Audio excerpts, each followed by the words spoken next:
Hi hello welcome to my channel. Sunday మా చెల్లి వచ్చింటే అలా చేనుకు పోయాం. మీరు మా నాన్న వాళ్ళ తోట చూశారు కాబట్టి అది చూపించలేదు. ఇంకా తోటలోకి వెళ్ళినప్పుడు మా టామీ గాడు వెల్కమ్ చెప్పాడు. అక్కడ ఉన్నది మా నాన్న. ఇంకా చూపించేది అంతా మా చేనండి. కొన్ని క్లిప్స్ తీయలేదు, నెక్స్ట్ టైం వెళ్ళినప్పుడు అవి కూడా చూపిస్తాను. మా నాన్న వాళ్ళకు ఆవులు ఉన్నాయి కదండి, అందుకే కర్రలు వేశారు ఇక్కడ. ఏంటో అలా చేనులో తిరుగుతుంటే మెమరీస్ అంతా గుర్తు వస్తున్నాయి. చిన్నప్పుడు బాగా తిరిగానండి. ఇప్పుడు ఇయర్కి ఒకసారి కూడా వెళ్ళను. మా కజిన్స్ అంతా ఇయర్కి ఒకసారి వచ్చే తెట్టు గంగమ్మ జాతరకి వస్తారు. అప్పుడు ఇంకా వెళ్ళి బాగా ఎంజాయ్ చేస్తాం. ఈ రూట్ నుంచి వేరే ఊర్లకి వెళ్ళొచ్చు, అందుకే రోడ్డు వేశారు. ఇంకా లోపలికి వెళ్ళి చూస్తే ఫుల్ బటర్ఫ్లైస్ ఉన్నాయి. మా నాన్న వాళ్ళకి టెంకాయ, మామిడికాయ, అల్లనేరేడు పండ్లు, చింతకాయ చెట్లు అన్నీ ఉన్నాయి.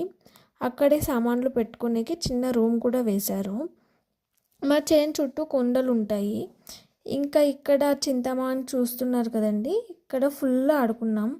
ఇప్పుడు దానికి కొమ్మలు అన్నీ కొట్టేశారు. ముందు కొమ్మలు ఎక్కి ఉయ్యాల ఊగుతూ ఉంటుంది. ఇక్కడ పాములు కూడా చాలా ఉన్నాయి. అవి కూడా 6 అడుగులు అలా ఉంటాయి. చేనుకి వస్తే అదే భయం.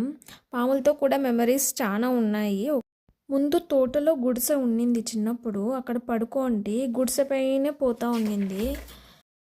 ఇంకోసారి అల్లనేరేడు సీజన్ అప్పుడు 2 పెద్ద పాములు చూసాము. మా నాన్న వాళ్ళు, మా కజిన్స్ వాటిని చూసి షాక్, భయం, అమ్మో అనిపించింది. ఇంకంతే, ఎప్పుడు పిలిచినా చేనుకి నేను రాను అని చెప్పేదాన్ని. మా కజిన్స్ వచ్చినప్పుడు అలా పోయి మెమరీస్ గుర్తు తెచ్చుకుంటూ టైంపాస్ చేస్తాం. మా చేను అంతా చూసి ఇంకా రోడ్లో అలా నడుచుకుంటూ రిలేటివ్స్ కనిపిస్తే మాట్లాడుతూ వెళ్ళాం. చాలామంది టమోటా వేశారు, ఇంకా కొంతమంది ఆవులు మేపుకుంటూ ఉన్నారు.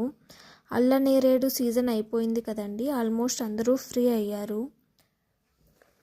మా చెల్లి నేను చిన్నప్పుడు మెమరీస్ గుర్తు చేసుకుంటూ జోక్స్ వేసుకుంటూ వెళ్ళాం. ఇక్కడ కనిపించేది శ్రీ సంతాన వేణుగోపాల స్వామి టెంపుల్. గుడికి వెళ్ళినప్పుడు వీడియో పోస్ట్ చేస్తాను. Subscribe to my channel.